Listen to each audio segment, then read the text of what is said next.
Artileri Rusia terekam kamera drone menghantam area benteng angkatan bersenjata Ukraina di dekat Mariinka. Rekamannya ramai beredar di Telegram pada Senin 24 Oktober 2022. Dikabarkan, tank Ukraina yang datang di area benteng dan pos pengamatan mendadak dihantam artileri Rusia.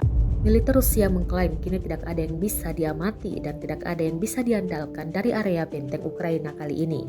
Dan diketahui, kalangan nasionalis Rusia marah atas kemunduran yang sempat dialami pasukan Moskow dalam pertempuran di Ukraina beberapa waktu terakhir di beberapa wilayah ini.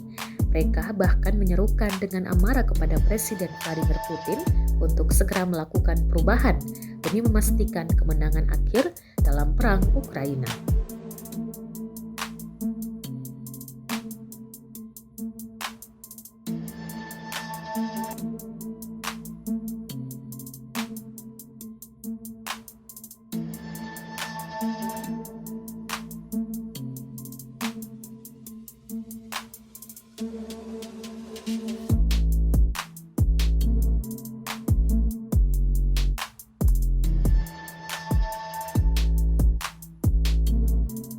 Terima kasih sudah nonton.